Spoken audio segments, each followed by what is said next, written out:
lecture of biochemistry in the chapter of carbohydrates. We have already discussed about the various qualitative tests of carbohydrates. So now we will discuss about the scheme of the qualitative test for the carbohydrates. So now today we will discuss about the scheme for the qualitative analysis of carbohydrates.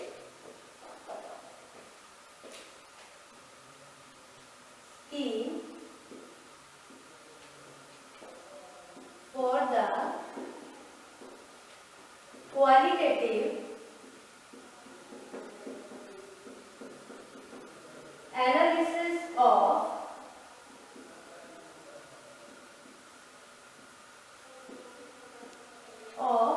carbohydrates.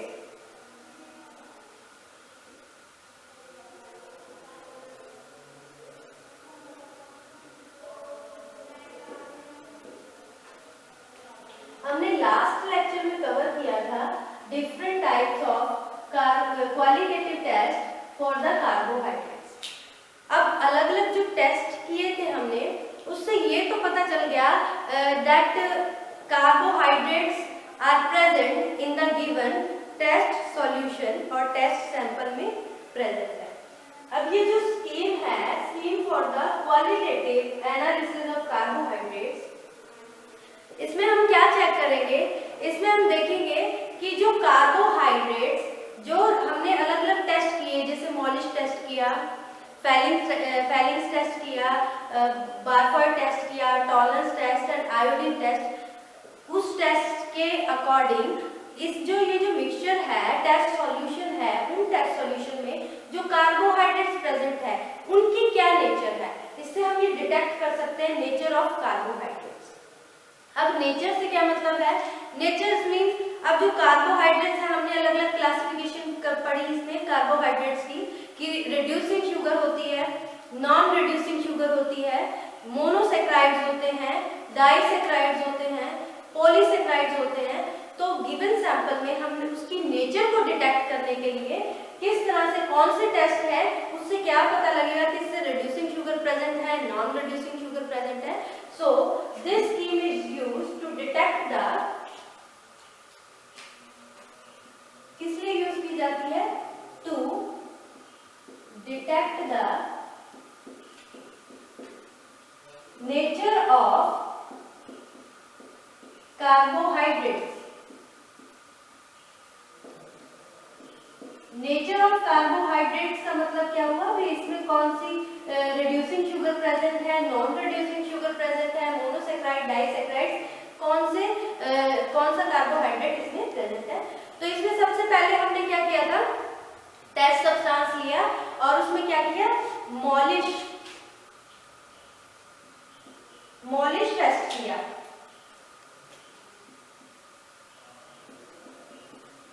Molisch test, आपको पता है Molisch test में हमने क्या किया था? एक test solution लिया था, उसमें alcoholic solution of naphthol add किया, देन शेक करने के बाद concentrated H2SO4 sides of the test tube में ऐड किया, जिससे एक रेड वायलेट कलर की रिंग बन गई उसकी जंक्शन पे। तो उससे क्या पता लगा, उससे क्या इंडिकेट किया? अगर वो टेस्ट पॉजिटिव आया, इट मींस उसमें रेड वायलेट जंक्शन बन रहा है on the sides of the test tube, then it means carbohydrates are present. अगर इसमें ये पॉजिटिव शो कर रहा है, ये टेस्ट क्या है? Positive, then it indicates the presence of carbohydrates.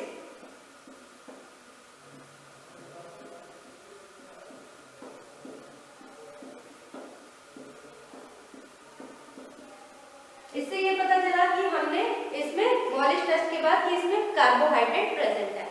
अब उसके बाद हमने नेक्स्ट और भी टेस्ट किए, Fehling test, Benedict test,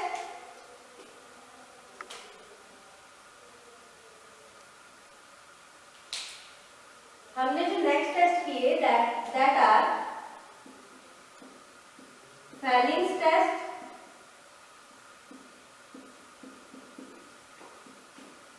Benedict test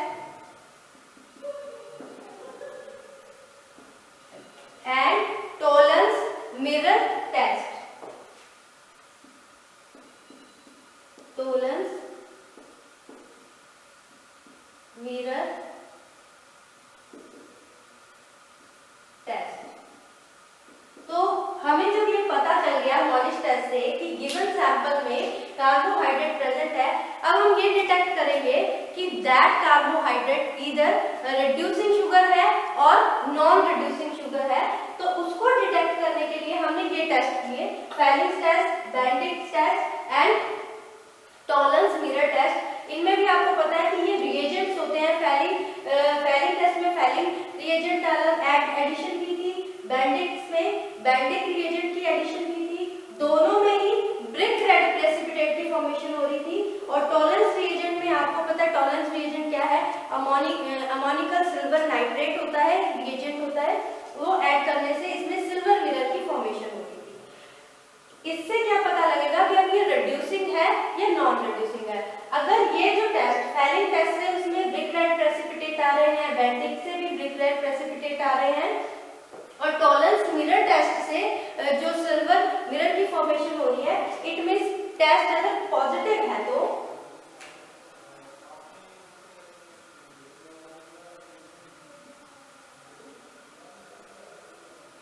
इसमें अगर टेस्ट पॉजिटिव आ जाता है, it means reducing sugar is present, positive. वो क्या इंडिकेट करेगा, that presence of reducing sugar. उस गिवन सैंपल में क्या प्रेजेंट है, रिड्यूसिंग शुगर्स। आपको बताया था जो प्रीवियस लेक्चर था रिड्यूसिंग शुगर्स के बारे में और नॉन रिड्यूसिंग शुगर्स के बारे में। रिड्यूसिंग शुगर्स वो होती है जिसमें दो मोनोसेक्राइड्स में से एक रिड्यूसिंग ग्रुप के साथ अटैच होती है, उनको रिड्यूसिंग शुगर कहते हैं। इसमें एग्जांपल था lactose, maltose, these are the examples of reducing sugar. If test is negative, अगर इस टेस्ट को परफॉर्म करने के बाद टेस्ट पॉजिटिव नहीं आ रहा, नेगेटिव आ रहा है, it means it indicates the presence of non reducing sugars.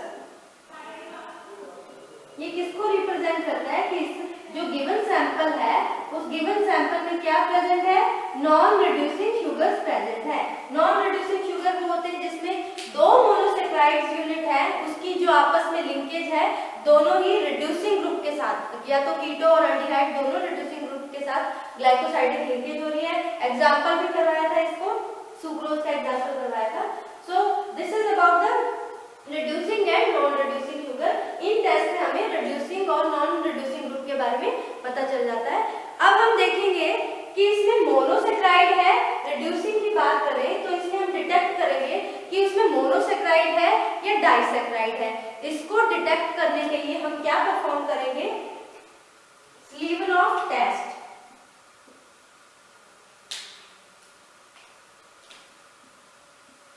स्लीवनॉफ test आपको बताया था प्रीवियस लेक्चर में कि स्लीवनॉफ टेस्ट में क्या स्लीवनॉफ रिएजेंट ऐड किया जाता है जो कि हमारा टेस्ट सॉल्यूशन होता है। और इसमें स्लीवनॉफ के बारे में बताया था कि it is a mixture of resorcinol and hydrochloride, उसका मिक्सचर होता है। तो स्लीवनॉफ टेस्ट इसमें परफॉर्म किया जाएगा रिड्यूसिंग शुगर के लिए।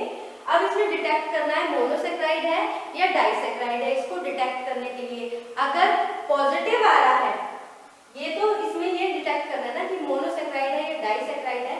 पॉजिटिव आया तो it means monosaccharide is present, अगर नेगेटिव आया तो it means disaccharide is present. Negative non reducing आ रहा है, डाइसेक्राइड, इसमें रिड्यूसिंग में positive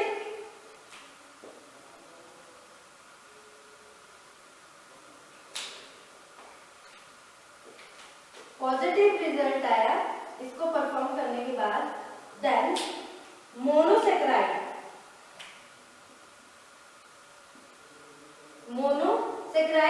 and saccharides are present in the given sample. Negative result के लिए क्या इंडिकेट करेगा, that disaccharides are present in the given sample.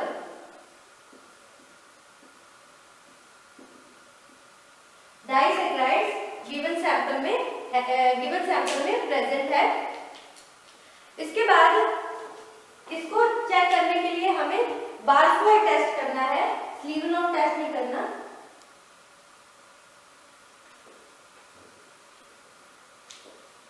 बारफोर टेस्ट,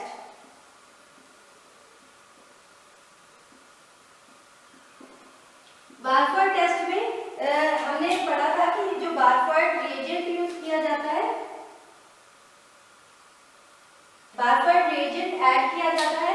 इस बारफोर टेस्ट से अगर बारफोर टेस्ट पॉजिटिव आ रहा है, it means it indicates the presence of monosaccharides, अगर नेगेटिव आ रहा है it indicates the presence of disaccharides.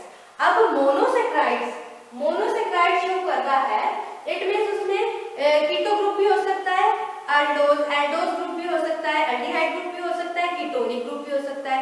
उसको डिटेक्ट करने के लिए हम क्या करेंगे, नेक्स्ट टेस्ट करेंगे स्लीवनॉफ टेस्ट।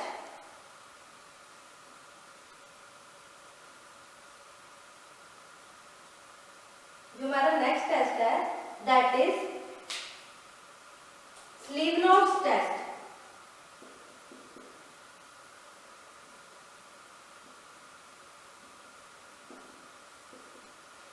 अब जो स्लीवनॉफ टेस्ट है वो पॉजिटिव भी आ सकता है, नेगेटिव भी आ सकता है। अगर स्लीवनॉफ टेस्ट है, इसको परफॉर्म करने के बाद जो रिजल्ट है वो पॉजिटिव है, then it means keto group is present. It indicates the presence of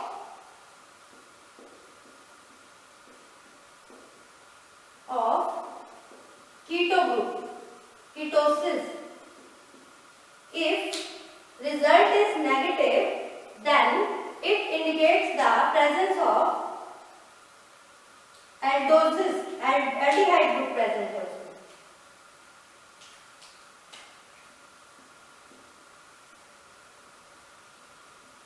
It indicates the presence of aldosis.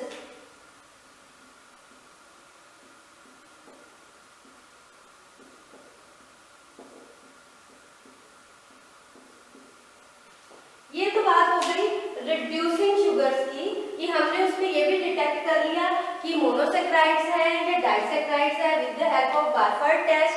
And ये भी डिटेक्ट कर लिया कि इसमें जो मोनोसैकेराइड है उसमें कीटोन ग्रुप है, कीटोसिस ग्रुप है या एल्डोसिस ग्रुप प्रेजेंट है with the help of Seliwanoff test. उसके बाद बात आती है नॉन रिड्यूसिंग शुगर की। नॉन रिड्यूसिंग शुगर्स कौन सी होती है, सुक्रोज, स्टार्च, ग्लाइकोजन। तो इसके लिए हमारा एक टेस्ट पेंडिंग है that is iodine test. Iodine test perform करेंगे इसमें, आयोडीन टेस्ट। तो आपको बताया था आयोडीन टेस्ट में क्या है, जो गिवन टेस्ट सॉल्यूशन है उसमें आयोडीन सॉल्यूशन की एडिशन करेंगे। If formation of blue colour हो रहा है, जो हमारा रिजल्टेंट रिएक्टेंट के बाद जो प्रोडक्ट मिला है उसका क्या ब्लू कलर आ रहा है, it means starch is present in the given sample.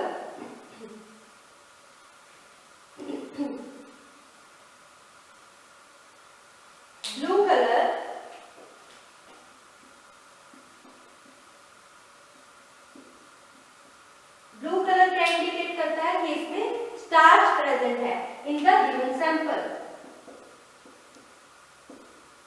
उसके बाद अगर ब्लू कलर की जगह वाइन कलर आ रहा है तो it means glycogen is present in the given sample. Wine colour represents the glycogen, glycogen present है सैंपल में। लास्ट, इफ नो कलर, कोई कलर चेंज नहीं हो रहा, कोई कलर नहीं आ रहा, it means sucrose is present in the given sample. After the iodine test of non reducing sugar, और कोई कलर नहीं आ रहा, no colour, then sucrose is present in the sample solution.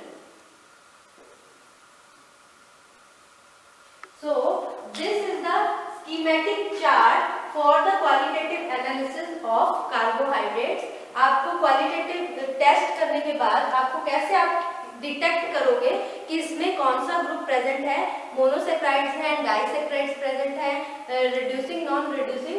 इसके लिए डिफरेंट टेस्ट सबसे पहले आपने डिटेक्ट करना है कि किस तरह की कार्बोहाइड्रेट है, इसमें कार्बोहाइड्रेट प्रेजेंट भी है या नहीं। उसके लिए हमने सबसे पहले मॉलिश टेस्ट करना है।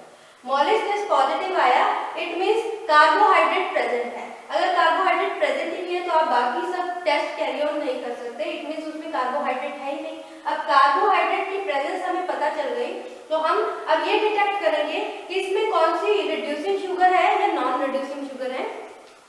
इसके लिए हमने डिफरेंट टेस्ट परफॉर्म किए, that is Fehling's test, Benedict test and Tollens mirror test, ये टेस्ट परफॉर्म किए। अब इसमें अगर मान लो पॉजिटिव रिजल्ट आ रहा है इस टेस्ट के अकॉर्डिंग, मींस जैसे ब्रिक रेड कलर पहली टेस्ट से आता है, बेंडिक से भी ब्रिक रेड कलर आता है, इससे सिल्वर मिरर की फॉर्मेशन होती है, it means reducing sugars are present in the given test solution. Then अब हम डिटेक्ट करेंगे, अगर नेगेटिव आ रहा है तो it means non reducing sugars present है उसमें। नॉन रिड्यूसिंग शुगर्स कौन सी होती है, starch, glycogen and sucrose, these are the non reducing sugars which are present in the given sample, अगर नेगेटिव आ रहा है। अब वो पॉजिटिव आने के बाद हम डिटेक्ट करेंगे कि उसमें डाइसेक्राइड्स है या मोनोसेक्राइड्स है, जो कि हमने क्लासिफिकेशन में पूरी डिटेल में पढ़ा है। पॉजिटिव आया बारफोर्ड टेस्ट से तो it means monosaccharides are present in the given solution, उसकी प्रेजेंस को डिटेक्ट करेगा। नेगेटिव आने पे disaccharides are present in the given test solution. Then अब हम डिटेक्ट करेंगे जो मोनोसेक्राइड्स है उसमें कौन सा ग्रुप प्रेजेंट है, कीटोसिस प्रेजेंट है। कीटोसिस का एग्जांपल जैसे फ्रक्टोज या फिर एल्डोसिस यानी ग्लूकोज, लैक्टोज प्रेजेंट है उसमें, ये डिटेक्ट करेंगे। तो उसको डिटेक्ट करने के लिए नेक्स्ट टेस्ट जो आपको करवाया था that is Seliwanoff's test. Seliwanoff's test में अगर वो टेस्ट पॉजिटिव आ गया तो it means the keto group is present in the given sample solution. अगर नेगेटिव आया तो it means aldehyde aldose group present है गिवन सैंपल में। फिर बात करते हैं हम, ये तो हमारा रिड्यूसिंग का हो गया। नॉन रिड्यूसिंग के लिए हमारा जो टेस्ट है that is iodine test. Iodine test perform करके हमें अलग अलग तरह के रिजल्ट मिलते हैं। ब्लू कलर की अपीयरेंस हो रही है, इट मींस स्टार्च प्रेजेंट है। अगर वाइन कलर अपीयर हो रहा है, glycogen is present in the given test solution.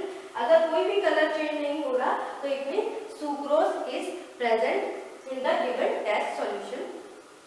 So this is all about the qualitative test of the carbohydrates.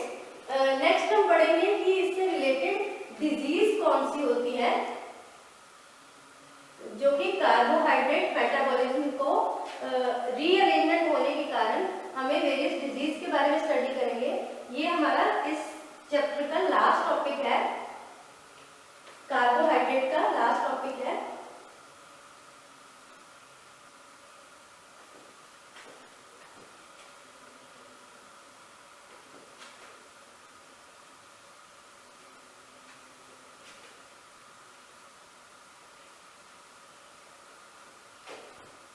Next topic है हमारा diseases related to carbohydrates.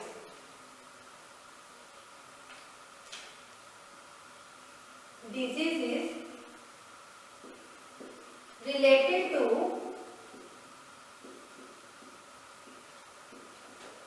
carbohydrates।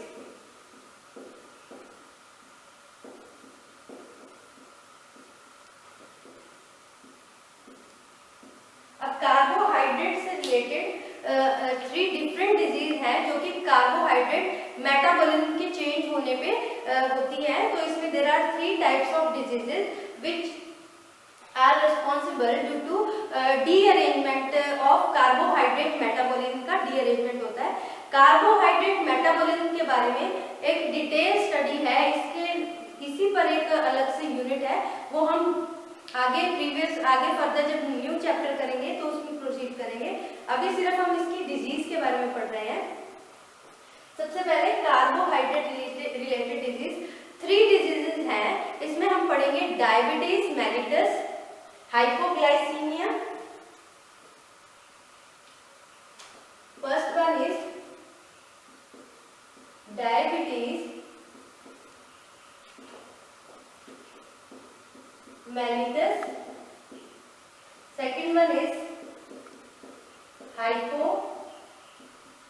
glycemia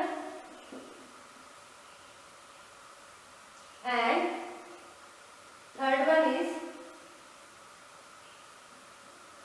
glycosuria.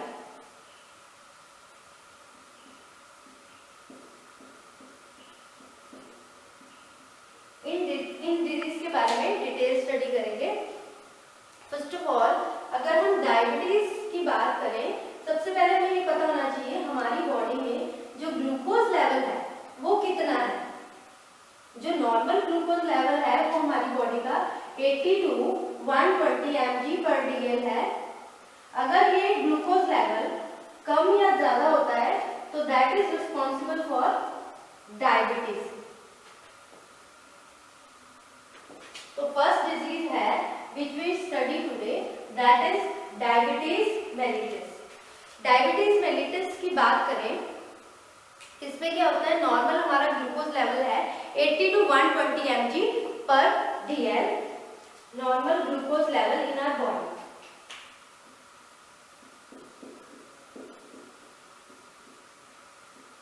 Normal glucose level that is 80 to 120 mg/dl। Now अब body में अगर insulin की deficiency हो जाती है, main काम है इंसुलिन का, इंसुलिन की डेफिशिएंसी हो जाती है तो जो हमारा कार्बोहाइड्रेट मेटाबॉलिज्म है उसका डीअरेंजमेंट हो जाता है, जिसके कारण क्या होता है, जो ब्लड ग्लूकोज इंक्रीज हो जाता है। इन ब्लड ग्लूकोज इंक्रीज होने पर that will cause diabetes mellitus.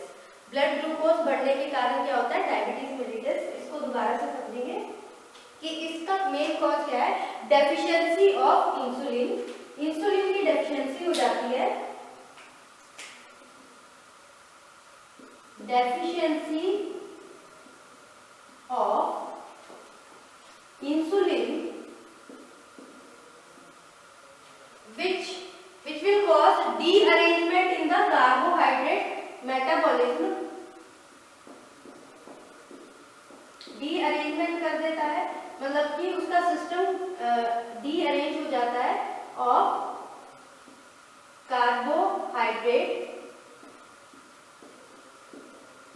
Metabolism which will cause the increase in blood glucose level, increase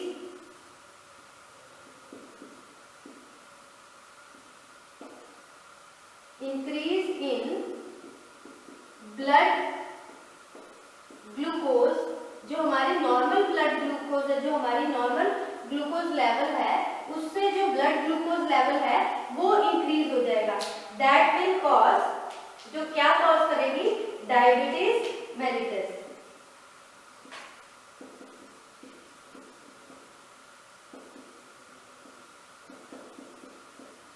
ये कॉज कर देगी। अब हम बात करें इससे, ये कैरेक्टराइज है, diabetes mellitus is characterised by hypoglycaemia and glycosuria. Hypoglycaemia means होता है जब ग्लाइसेमिक एसिड में ग्लूकोज लेवल बढ़ जाता है, और ग्लाइकोसूरिया जो यूरिन का आउटपुट है वो इंक्रीज हो जाता है। अब हम बात करें इसकी सिम्टम्स की, क्या सिम्टम्स है इसमें। जब डायबिटीज मेलिटस होती है तो इसमें सिम्टम्स क्या होते हैं, एक तो पॉलीफैगिया। पॉलीफैगिया मीन्स जो एपेटाइट है, यानी भूख बढ़ जाती है, बार बार भूख लगती है, और क्योंकि इसमें ग्लूकोज कार्बोहाइड्रेट मेटाबॉलिज्म है वो चेंज हो जाता है, इसलिए तो इसमें क्या होता है, जो मेन सिम्टम है इसका पॉलीफैगिया।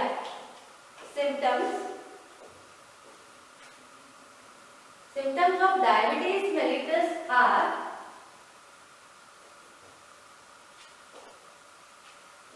symptoms of diabetes mellitus are polyphagia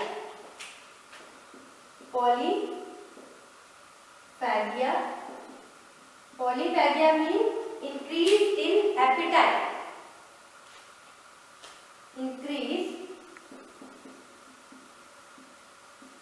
in appetite,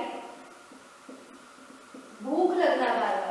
और क्या होता है polydipsia, polydipsia means increase in thirst, बार बार प्यास लगना, polydipsia increase in thirst.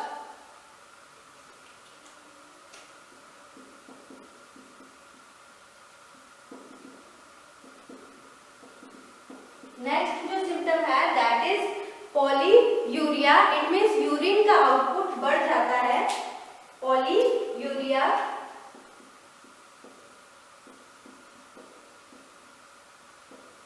Increase in urine output.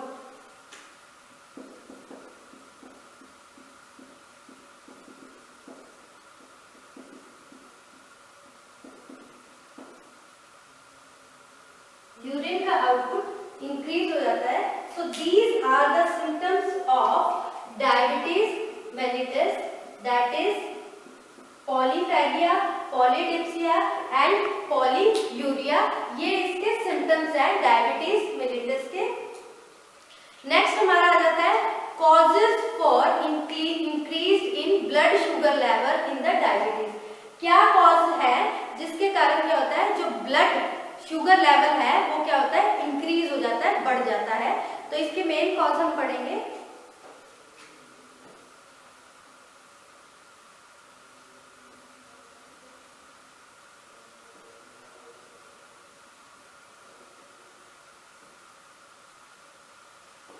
Causes,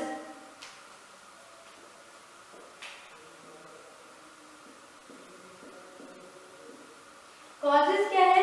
सबसे पहले तो इसमें जो एब्जॉर्प्शन है ग्लूकोज का फ्रॉम द इंटेस्टाइन वो बढ़ जाता है, जिससे क्या होता है एंट्री ऑफ ग्लूकोज भी इंक्रीज हो जाती है। Absorption of glucose increases in intestine। Absorption होता है ग्लूकोज का इंटेस्टाइन में इंक्रीज हो जाता है, जिसमें अब जो एंट्री है ग्लूकोज की वो कम हो जाती है मसल्स में और टिश्यूज में, और उसकी ऑक्सीडेशन भी डिक्रीज हो जाती है। Decrease in entry and oxidation of glucose in muscles and tissues। और क्या रीजन है? और इसका रीजन है कि इसमें जो ग्लाइकोजन है वो कम बनता है, लेकिन उसकी ब्रेकडाउन लिवर में ज्यादा होती है। Decrease formation of glycogen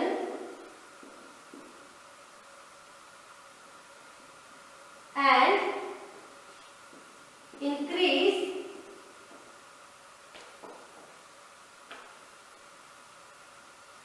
breakdown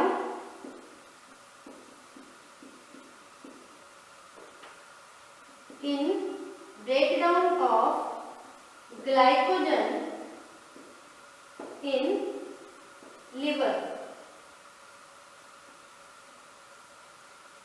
So these are the main causes of increased blood sugar level in the diabetes। इसमें absorption ग्लूकोज की बढ़ जाती है इंटेस्टाइन में। नेक्स्ट रीजन है कि जो ग्लूकोज है उसकी